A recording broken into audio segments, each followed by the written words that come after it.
मुंजमद सैयारा और robo rangers कहीं बहुत दूर खला में एक जादुई और मुंजमद सैयारा मौजूद था जिसे आइसवरा कहा जाता था।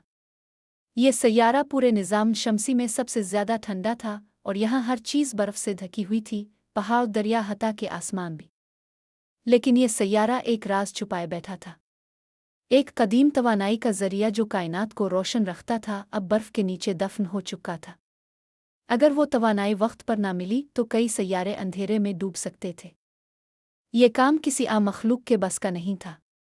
इसलिए ज़मीन से रोबो रेंजर्स की एक ख़ास टीम को बुलाया गया। ये टीम 5 ज़हीन और बहादुर रोबोट्स पर मुश्तमिल थी। एक कमांडर ज़प, ग्रुप लीडर तेज़ दिमाग और हिकमत वाला। 2 रोकी, सबसे छोटा और मिजाहिया रोबोट। 3 टॉनिक, ताकतवर रोबोट जो बर्फ पिघलाने वाली शुआ चलाता था। 4 सूना, ज़हीन लड़की रोबोट जो नक्शे और साइंस की माहिर थी। 5 बुज़, परवाज़ करने वाला रोबोट जो फ़िज़ा में किसी परिंदे की तरह उड़ता था। ये पांचों एक ख़ास रॉकेट में बैठे और आइसवरा की तरफ रवाना हुए। जैसे ही वो सैयारे पर उतरे, ठंडी हुआ उनके गिर्द घूमने लगी और बर्फ़ ने उनके पहियों को ढांप लिया।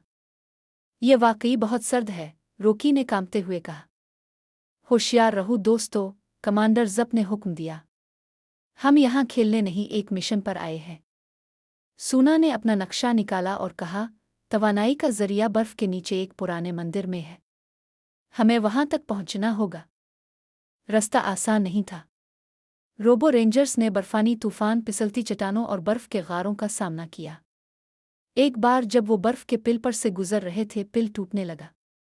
जल्दी मेरी पीठ पर चढ़ जाओ, बुज़ ने चीखा और सबको फ़िज़ा में आड़ा कर बचा लिया। जब वो आखिरकार मंदिर तक पहुँचे तो उनका सामना एक खौफनाक बर्फानी देव से हुआ जिसे फरीज़ो कहा जाता था। फरीज़ो ने कहा, ये ताकत मेरी है, मैं इसे किसी को नहीं दूंगा। टॉनिक ने अपनी बर्फ़ पिघलाने वाली शुआ से बर्फ़ को कमज़ोर किया और सूना ने फरीज़ो से बातचीत की। हम यहाँ लड़ने नहीं, बचाने आए हैं। अगर ये ताकत ज़ाय हो गई तो तुम्हारा सैयारा भी ख़त्म हो जाएगा। फरीज़ो ने कुछ देर सोचा, फिर कहा, अगर तुम सच्चे दिल से आए हो तो मैं तुम्हें रास्ता दिखाता हूँ। फरीज़ो ने मंदिर का दरवाज़ा खोला और रोबो रेंजर्स को अंदर ले गया। वहाँ एक चमकता हुआ नीला क्रिस्टल था, तवानाई का खालिस तरीन ज़रिया। वाह, रोकी ने हैरत से कहा, यह तो पूरी कहकशां को रोशन रख सकता है। कमांडर ज़प ने नरमी से क्रिस्टल को उठाया और कहा, हम इसे महफूज जगह ले जाकर हर सैयारे की रोशनी बहाल करेंगे। फरीज़ो ने सर हिलाया, तुम्हारी नेकी मुझे बदल गई। अब मैं आइसवरा का मुहाफ़िज़ बनूंगा, ताकत का नहीं। रोबो रेंजर्स ने शुक्रिया अदा किया और अपने रॉकेट में वापस बैठकर ज़मीन की तरफ रवाना हो गए। वापसी पर पूरा निज़ाम शमसी रोशन हो चुका था। बच्चों ने ज़मीन पर उनका इस्तकबाल किया और हर तरफ खुशी की लहर दौड़ गई। रोकी ने बच्चों से कहा, याद रखो, असल ताकत इल्म, दोस्ती और नेकी में होती है।